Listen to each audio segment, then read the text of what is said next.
Good morning Gujarat. હું છું ખુશ્બુ ત્રિવેદી અને આ ફ્રેશ શાની જેમ ફ્રેશ મોર્નિંગમાં તમારું સ્વાગત છે. મારી સાથે છે મારા કો-હોસ્ટ. નમસ્કાર, ગુડ મોર્નિંગ ગુજરાત. હું છું હર્ષદીપ. સ્વાગત છે આપ સૌનું. હર્ષદીપ, મારો તને એક પ્રશ્ન છે કે જો હું તને 5 ડોગ્સ આપી જાઉં તારા ઘરે સાચવવા માટે, તો તું શું કરે? મજા આવે. એકાદ દિવસ આમ રમીએ, ઘરમાં એન્ટર થઈએ તો 5-6 ડોગ્સ તમને ઘેરી પડ્યા હોય, કેવું મસ્ત વાતાવરણ, છોકરાઓને મજા આવે.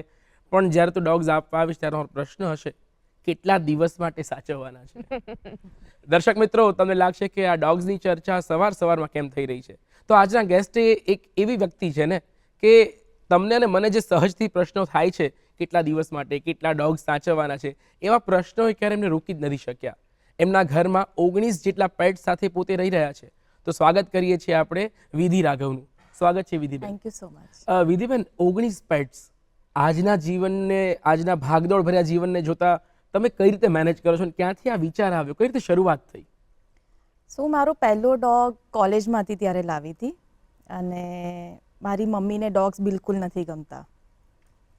હું લઈને તો આવી ગઈ. 40 દિવસનું હતું ત્યારે લાવી હતી અને મમ્મી 6 મહિના સુધી ઘરે લગભગ ખાવાનું જ છોડી દીધું હતું એ જીદમાં કે આ ડોગ જશે તો જ હું ઘરે જમીશ. તો my mom use to work with the central government. તો મમ્મી સવારથી સાંજ ઓફિસ જાય ને એવી રીતના 7-8 મહિના નીકળી ગયા. કંટાળીને મારે જે ડોગ પાછું આપવું પડ્યું જ્યાંથી લાવી હતી. And then it was back to routine like for my mom. અને દેટ ડે આઈ ડિસાઇડેડ કે once I will move out from this house, કે આ ઘરમાંથી હું જ્યારે બહાર નીકળીશ, પોતાની લાઈફ સ્ટાર્ટ કરીશ, ત્યારે હું સૌથી પહેલાં ડોગ્સ જ લાવીશ. તો વિધિ, ફર્સ્ટ ડોગ તમે લાવ્યા, ત્યાંથી તમે ડોગ પાછું પણ આપ્યું, તો અમારા દર્શક મિત્રોને તમે એ જણાવો કે તમે ફરીથી એ જર્ની ક્યારે શરૂ કરી? So I got my first dog જ્યારે મારા મેરેજ થયા અને મારા મેરેજ ઓલમોસ્ટ સેપરેશનના એમાં હતા. મારો બાબો 2.5 વર્ષનો હતો ત્યારે હું ફરી ડોગ લાવી અને એ જ બ્રીડ લાવી જે બ્રીડ હું પહેલાં લાવી હતી અને પાછી આપી હતી, અને નામ બી એ જ મેં પાડ્યું હતું, Marshal. So it was a Labrador, cream કલરનું, અને મેં પાછું એ જ નામ રાખ્યું. સો દેટ એવી રીતના એ જર્ની ચાલુ થઈ મારી. અને એના પછી it was like never looking back. એમ એક પછી એક વધતા ગયા. મને એક પ્રશ્ન થાય છે કે આજે આ સવારમાં આપણે વાત કરી રહ્યા છીએ, ઘણા બધા દર્શક મિત્રો એવા પણ હશે કે જેમને રાતની ઊંઘ બરાબર નહીં આવ્યો કારણ કે સોસાયટીમાં કૂતરાઓ ભસી રહ્યા હતા. આવી ફરિયાદો આજકાલ અર્બનાઇઝેશનમાં બહુ કોમન થઈ રહ્યું છે કે એમના માટે પોતાનો એરિયા નથી, એટલે વસાહતો સાથે તાલમેલ મેળવવો એમનું કામ નથી. તો એ ટાઈમમાં જ્યારે લોકોને કમ્પ્લેન્ટ્સ છે આટલી બધી અને તમે એમને ઘરમાં, લગભગ દર્શક મિત્રો એક રસપ્રદ વાત છે કે વિધિ પોતે બધા જ પેટ્સને ઇઝીલી રાખી શકે, એકોમોડેટ કરી શકે, એના માટે એમણે 5 BHK રેન્ટ આઉટ કર્યું છે. આવું મોટું પગલું લીધું તમે, આ કેવો પ્રેમ છે તમારો? તમે કલ્પી શકો તમારા જીવનને તમારા પેટ્સ વગર? એક દિવસ બી નહીં. હું કદાચ ટ્રાવેલ કરવા બી જાઉં ને તો 2 દિવસમાં તો એવું થઈ જાય કે હવે ઘરે જવું છે. I can not leave without them. હું વિચારી જ નથી શકતી મારી લાઈફ એમના વગર. તો વિધિ, હર્ષદીપે તમને જે પ્રશ્ન કર્યો કે રાત્રે ઊંઘવા ના દે ડોગ્સ, રાઈટ? તો સ્ટ્રીટ ડોગના કારણે રાત્રે લોકો નથી ઊંઘી શકતા, તો તમે તમારા ઘરમાં કેવી રીતે મેનેજ કરો છો આટલા પૈસા? હું તમને સ્ટ્રીટ ડોગ્સની વાત કરું. સ્ટ્રીટ ડોગ્સ એમના જેટલું લોયલ કોઈ જ નથી. ઓકે. આપણે સ્ટ્રીટ ડોગ્સને બહુ ખોટી રીતે લઈએ છીએ, બટ સ્ટ્રીટ ડોગ્સના કારણે આપણે સેફલી ઊંઘી શકીએ છીએ. It's a fact. સ્ટ્રીટ ડોગને કંઈક અલગ કે કંઈક ડિફરન્ટ દેખાતું હોય રાતના કે દિવસના ટાઈમમાં તો જ એ ભસે છે આપણને અલર્ટ કરવા માટે. કાં તો એ બચ્ચું રાતના ભૂખ્યું છે, કાં તો એને ઠંડી લાગે છે એટલે અવાજ કરે છે કે કોઈ મને હેલ્પ કરવા આવે. મને એવું લાગે છે આપણે આ ધરતી ઉપર આપણે જ્યારે બિલ્ડિંગ્સ બનાવવાની ચાલુ કરી, આપણે એમની જગ્યા ઉપર આવ્યા છીએ. ભગવાને તો એમને જમીન પર જ મૂક્યા હતા. આ એમની જ જગ્યા છે, આપણે એમની જગ્યા ઉપર રહી રહ્યા છે. સો એ આપણી રિસ્પોન્સિબિલિટી છે કે આપણે એમની જગ્યાએ રહીએ છીએ તો આપણે એમને જે એમને નથી મળતું, હવે જેમ કે હવે તો બધું જ કન્સ્ટ્રક્શન બિલ્ડિંગ બધે થઈ ગઈ છે, જંગલ ઓછું થઈ ગયું છે, ટ્રીઝ ઓછા થઈ ગયા છે, તો એ આપણે ક્રિએટ કર્યું છે, રાઈટ?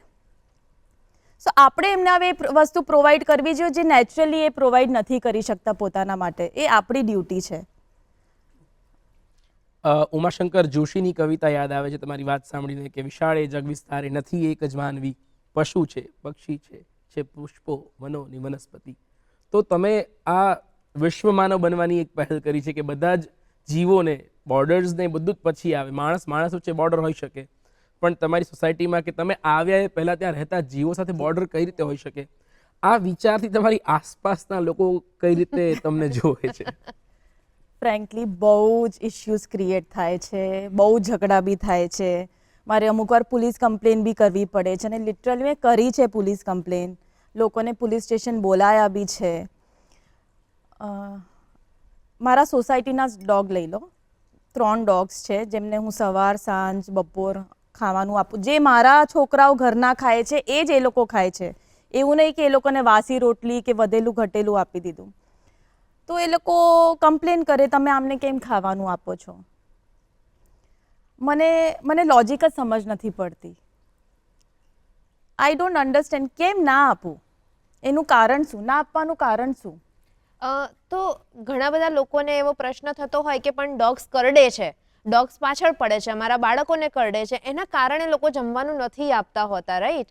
તો તમે જ્યારે આ લોકોને હેલ્પ કરો છો તે ત્યારે સોસાયટીના લોકો સાથે કૂતરાઓ કેવી પ્રકારનું બિહેવ કરતા હોય છે? હું આના માટે કહું કે તમને એક એક્ઝામ્પલ આપું. અત્યારે ક્રાઇમ રેટ માણસો વધારે કરી રહ્યા છે, ડોગ્સ નહીં, રાઈટ? તો કોઈ ડોગ અગ્રેસિવ થઈ રહ્યું છે તો એના પાસ્ટ એક્સપિરિયન્સના કારણે એ રિએક્ટ કરતું હોય, કે કોઈ માણસે એને હર્ટ કર્યું હોય, એ હજી એ ટ્રોમામાંથી બહાર ના આવ્યું હોય, કે એની સાથે રહેતું કોઈ ડોગ હોય એને ક્યાંકથી હર્ટ થયું હોય. તો જેમ બધા માણસો સરખા નથી હોતા એમ બધા ડોગ્સ બી સરખા નથી હોતા. એટલે ડોગ્સને પણ ટ્રોમા હોય છે, ટ્રોમેટિક રિસ્પોન્સ કરે છે. Yes. Oh my God, that is interesting thing. તમે જે વાત કરી કે પોલીસ કમ્પ્લેન સુધી, આજકાલ ઇવન આ વસ્તુ સોશિયલ મીડિયામાં પણ ઘણી બધી વખત જોવા મળતી હોય છે કે સ્ટ્રીટ ડોગ્સથી કે કોઈના પેટ ડોગ્સથી ઇરિટેટ થઈને લોકો અટેક કરે છે અને પ્રાણીઓથી પણ વધારે ખરાબ રીતે બિહેવ કરતા માણસો જોવા મળે સોશિયલ મીડિયા પર. એક્ઝેક્ટલી. તો તમે આવી ઇન્સિડન્ટ્સ કે આવી ઇવેન્ટ થાય ત્યારે તમારું રિએક્શન શું હોય છે જ્યારે તમે સોશિયલ મીડિયા પર આવી નોંધ લો કે ક્યાંક XYZ જગ્યાએ આવું કંઈક થયું છે, તો તમને કેવું લાગે છે? પહેલાં તો it is very heartbreaking. આવું કંઈક જોઈને જ આમ એવું થઈ જાય કે માણસાઈ જેવું ખરેખર કશું રહ્યું જ નથી. આપણે માણસ એટલી હદ સુધી એ થઈ ગયા છે ને કે માણસને જ નથી છોડતું આજકાલ, તો જાનવરો તો બહુ દૂરની વાત છે. તો મારું તો લાઈફમાં એક જ ગોલ છે કે મારો ચાલે ને તો હું દુનિયાના બધા ડોગ્સ જ મારા ઘરે લઈ આવું. કોઈને આપવું જ નહીં, સિરિયસલી. બટ હું એ કરી નથી શકતી. બટ આગળ જઈને એવું પ્લાન છે કે I open up an NGO or a shelter જ્યાં લોકો આજકાલ સારી બ્રીડવાળા ડોગ્સ લાવીને પણ અડોપ્શનમાં મૂકી દે છે. એ પણ બહુ હાર્ટ બ્રેકિંગ છે કે તમે લાવો છો જ શું કામ? તમારે નથી રાખવું, તમારે એમને પ્રેમ કરવો જ નથી, તો તમે લાવો છો જ કેમ? એ ડોગે તો તમને નહોતું કીધું કે મને તમારા ઘરે લઈ જાઓ. ડોગ બહુ જ સેન્સિટિવ પ્રાણી છે. તો વિધિ, તમે જેમ કીધું કે બ્રીડ લઈને આવે છે તો પણ પ્રેમ નથી આપતા, તો શું પેટ રાખવું અથવા કોઈ સ્પેશિયલ બ્રીડના પેટ રાખવા એ સ્ટેટસ સિમ્બોલ છે એટલા માટે લાવતા હોય છે? 80% યસ. ઘણા લોકો એવું વિચારે છે કે સ્પેશિયલી બહુ હાઈફાઈ અને રિચ ફેમિલીઝ હોય તો એમને લાગે છે કે એઝ અ સ્ટેટસ આપણે એક હાઈ ક્વોલિટી હાઈ બ્રીડનો ડોગ રાખવું જોઈએ, એક્સપેન્સિવમાં એક્સપેન્સિવ. ઓકે. બટ એક વખત આવ્યા પછી એમને એની જે આફ્ટર કેર છે એ કરવાની આવે છે ને ત્યારે એમનાથી થતું નથી. એમની પાસે સોર્સિસ બધા અવેલેબલ છે છતાંય નથી થતું. ઓકે. તો જ્યારે ડોગ્સની તમે વાત કરો, તમારી પાસે 15 ડોગ્સ છે અને 4 કેટ્સ છે, તો કૂતરા અને બિલાડી તો દુશ્મન ગણાય, તો એ લોકો એકસાથે કેવી રીતે રહે છે? તમે જ્યારે આટલા બધા ડોગ્સ રાખો ને તો ટુ બી વેરી ફ્રેન્ક અંદર બી ઝઘડા થાય. ઓકે. જેમ 2 છોકરા ઝઘડતા હોય એમ એ લોકો બી ઝઘડે, એમના ખાવા માટે ઝઘડે, મારા પ્રેમ માટે ઝઘડે. તો મારી કેટ્સ મારા અમુક ડોગ સાથે સોશિયલ છે અને અમુક ડોગ સાથે સોશિયલ નથી, તો હું એ લોકોને અલગ રાખું છું. ઓકે. તમે જ્યારે આ વાત કરી રહ્યા છો ત્યારે એ નોંધવું રહ્યું કે તમારો દીકરો 2.5 વર્ષનો હતો અને તમે પહેલો ડોગ એડોપ્ટ કર્યો અને તમે એની સાથે રહેવાની શરૂઆત કરી. તો તમારા દીકરા અને તમારા ડોગ્સની વચ્ચે તમે જ્યારે એકને પ્રેમ કરો ત્યારે બીજાનું રિએક્શન શું હોય? દીકરાને ક્યારેય શું એના રિએક્શન્સ આવ્યા છે? નાનપણમાં એવું લાગ્યું હોય ઘણી વખત, હા. તો કોઈ પ્રસંગ જો તમને યાદ આવતો હોય તો? આમ તો છે ને માય સન એ બહુ સપોર્ટિવ છે મને, બિકોઝ એને આખી મારી લાઈફની જર્ની જોઈ છે. મારું સેપરેશન, પછી મારી સ્ટ્રગલ. પહેલાં હું 3 BHK રેન્ટ ઉપર રહેતી હતી ત્યારે મારી પાસે 7 ડોગ્સ હતા. પછી ઘર નાનું પડતું હતું, પછી મેં 5 BHK પર શિફ્ટ કર્યું અને પછી ધીમે ધીમે ડોગ્સ વધ્યા. સો ક્યારેક એને એવું ફીલ થયું હશે કે મમ્મી તું આમને વધારે ઇમ્પોર્ટન્સ આપે છે, મને નથી આપતી. એવા ઇન્સિડન્ટ્સ બન્યા છે, બટ એ બહુ જ સપોર્ટિવ છે અને એને એ લોકો એટલા જ વાલા છે જેટલા મને છે. અને કેટ્સ તો સ્પેશિયલી એના માટે જ આવી છે. અચ્છા, એની જ ડિમાન્ડ હતી કે મમ્મી કેટ્સ લાવી છે. હવે જો આ સિચ્યુએશનને રિવર્સ કરી દઈએ તો તમારા ડોગ્સનું શું રિએક્શન હોય જ્યારે તમે તમારા બાળક સાથે હો? એકચ્યુઅલી હવે બંને બાજુ મેચ્યોરિટી લેવલ બહુ હાઈ થઈ ગયું છે, તો મને નથી લાગતું કે એ લોકોને એકબીજાથી કોઈ જેલેસી થાય છે. અચ્છા, ના ના ના, એવું નથી લાગતું મને. તો વિધિ, તમારો એક વિડીયો હું જોઈ રહી હતી, તો સોશિયલ મીડિયા પર તમે એક પોસ્ટ કર્યું છે જ્યાં તમે ટેરેસ પર બધા જ ડોગ્સને લઈ ગયા છો અને બધા એક તમારી ઉપર કૂદકા મારી રહ્યા છે અને બધા તમને એમ કહી રહ્યા છે કે મને અટેન્શન આપો. તો આવું તમારી સાથે જ્યારે થાય તો તમે કેવી રીતે મેનેજ કરો છો? આવું મારી સાથે દિવસમાં 50 વાર થતું હશે. હું એકને ઉચકું તો બીજા 10 રડે. સો આઈ ટ્રાય ટુ મેનેજ કે હું એ જ ટાઈમ પર બધાને ઇક્વલ લવ આપું, એક પછી એક યુ નો. મમ્મી છું, મેનેજ તો કરી જ લઈશ. વાવ. આપણે ત્યાં ગામડાઓમાં રહેતા લોકો જ્યારે શહેરમાં શિફ્ટ થયા ત્યારે પાંજરાપોળનું કલ્ચર ડેવલપ થયું યસ. કે પશુપાલનથી જોડાયેલા હતા અને પછી એ ગાય કે ભેંસ વહુકી જાય, દૂધ આપતી બંધ થાય ત્યારે પાંજરાપોળે મૂકી આવે. એટલે આ કલ્ચરને તમે પાંજરાપોળ ઘરમાં ખોલવું એ બહુ કાબિલે તારીફ, તમે બહુ સરસ પગલું લીધું છે.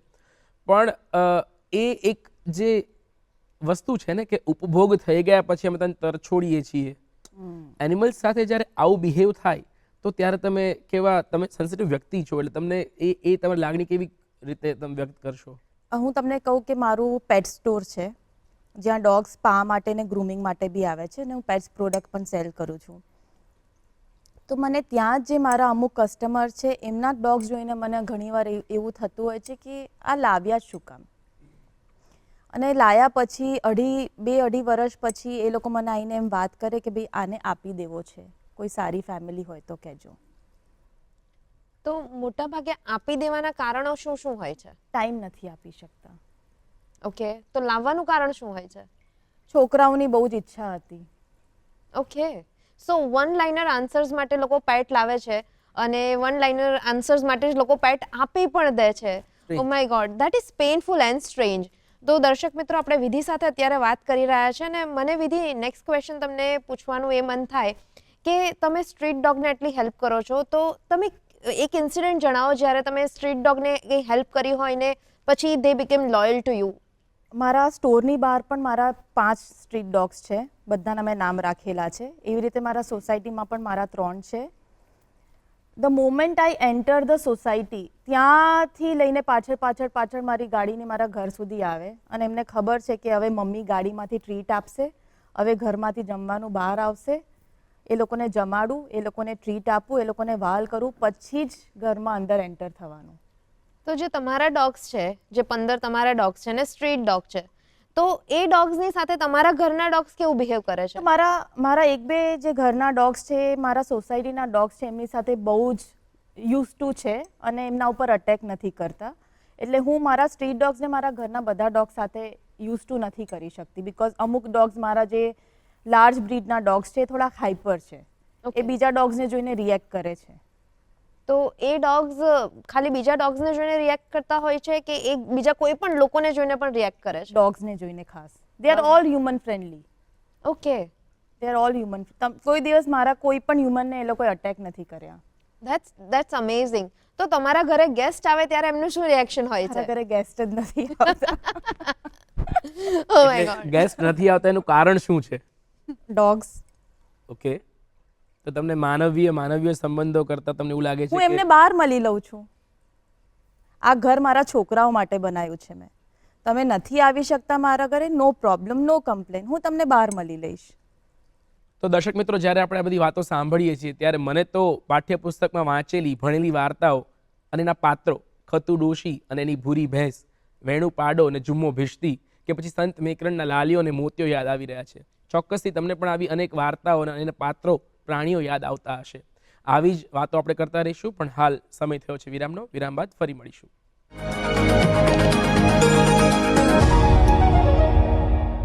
વિરામ બાદ આપનું સ્વાગત છે ગુડ મોર્નિંગ ગુજરાતમાં. અને ખૂબ જ ઇન્ટરેસ્ટિંગ વ્યક્તિ વિધિ સાથે વાત ચાલી રહી છે, જેઓ 19 પેટ્સના મોમ છે.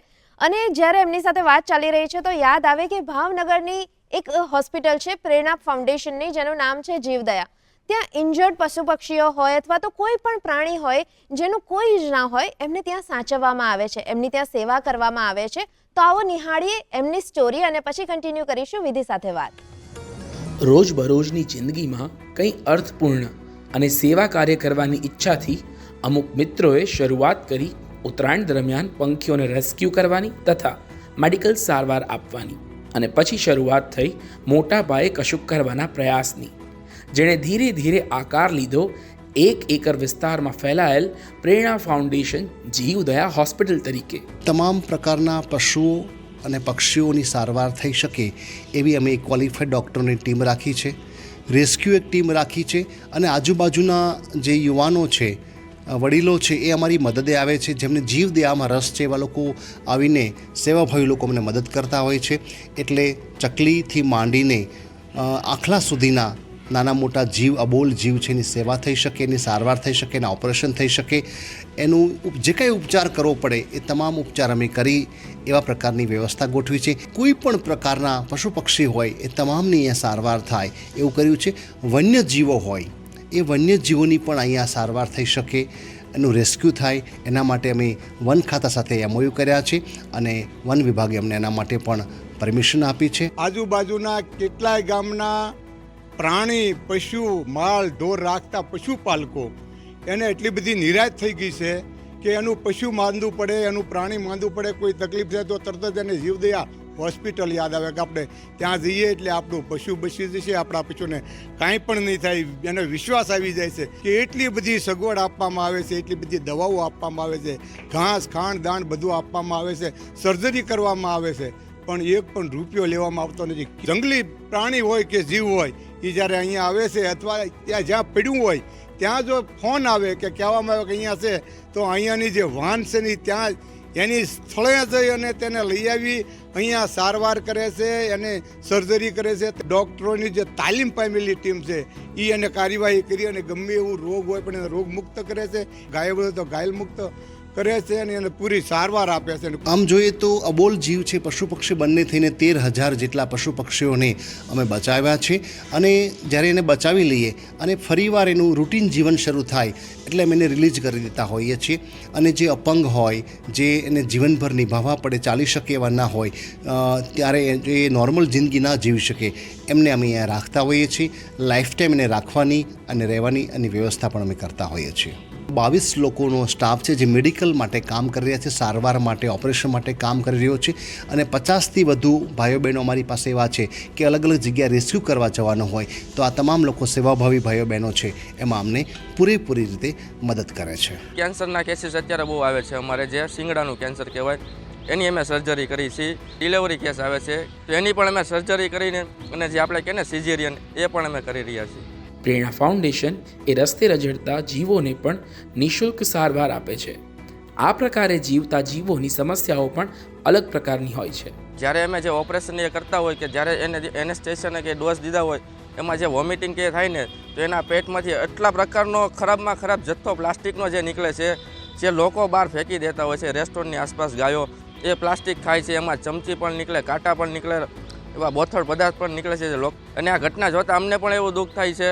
બહારના જે સાઇબેરિયન પક્ષી છે એ આપણા ભાવનગરમાં વસવાટ તરીકે આવે છે, તેમાં પેન્ટેડ સ્ટોર્ક છે, કોમડક છે, સ્પોટબિલ ડક છે, બર્નાઉલ છે, એવા ઘણા એવા પક્ષીઓ આવતા હોય છે. ઉત્તરાયણમાં જે દોરીને લીધે જ ઘવાયેલ થાય છે ને ત્યારે જ તે વધારે કેસીસ આવતા હોય છે. અધર ટાઈમમાં જો પક્ષીની આવે છે પણ એ ઠંડી લાગી ગયેલી હોય કે એવી રીતના બીમારમાં ડિહાઇડ્રેશનમાં આવતો. ઉત્તરાયણને લીધે દોરીને લીધે આવે છે, એમાં પાંખ કપાઈ ગયેલી હોય છે, એની આખી હોજરી કપાઈ જાય છે, એવા ઘણા હોય છે. તો એના અમારે અત્યારે મેજર ઓપરેશન કરેલા છે અમે. તો આપણે પ્રેરણા ફાઉન્ડેશનની આ સ્ટોરી જોઈ, એ સતત આપણે પ્રેરણા આપે છે કે કઈ રીતે પશુ પક્ષીઓ સાથે આત્મીયતા કેળવવી જોઈએ. ચોક્કસ વિધિ તમે જે કામ કરી રહ્યા છો એનાથી પણ લોકો ઇન્સ્પાયર થતા જ રહે છે.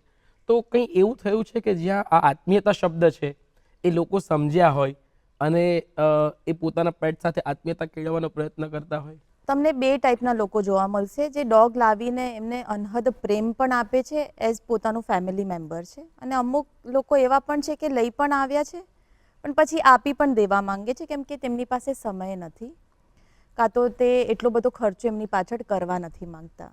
તો હું તમને આ વાત કરું કે કોવિડ વખતે બહુ જ બધા લોકોએ ડોગ્સ લીધા છે.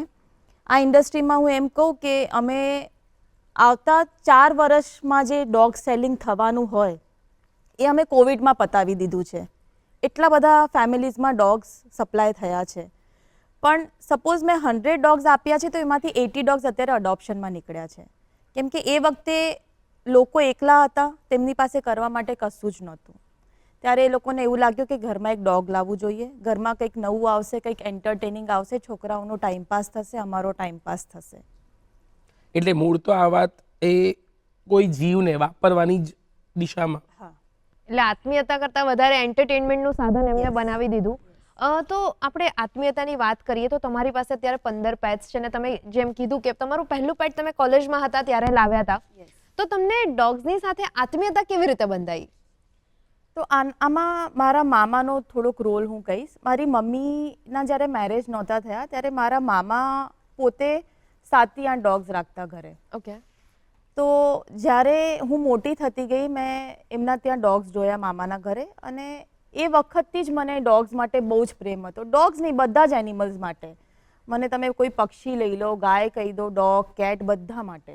તો એ જ વખતથી મને એવું હતું કે ના, મારે તો જે કરવું છે આમના માટે જ કરવું છે. ઓકે. તો ડોગ્સની જે લેંગ્વેજ હોય એના પર મારે એક પ્રશ્ન કરવો છે, પણ હર્ષદીપનો એના પહેલા પ્રશ્ન છે. હર્ષદીપ, મને ઇન્ટરેસ્ટિંગ પ્રશ્ન એ થાય છે કે આપણે ગુડ મોર્નિંગ ગુજરાત કહી રહ્યા છે, તો ગુજરાતને એ જણાવશો કે તમારું મોર્નિંગ રૂટીન શું છે?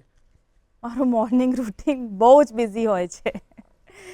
તમને તમારી સૌથી પહેલી મોર્નિંગ, તમારું ફર્સ્ટ સાઇટ જ તમારા, હું તો ડોગ્સ, મને વર્ડ યુઝ કરવું ગમતું જ નથી, છોકરાઓ, તો મારા છોકરાઓ જ મને જગાડે છે.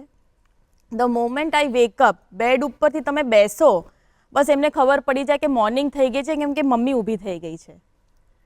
જો હું સૂતી રહું ને તો એ લોકો બી સૂતા રહે. હું 5 વાગે જાગું તો એ લોકો 5 વાગે જાગી જાય, હું 10 વાગે જાગું તો એ લોકો 10 વાગે જાગે. તો એમના માટે એમનો અલાર્મ ક્લોક એમની મમ્મી છે.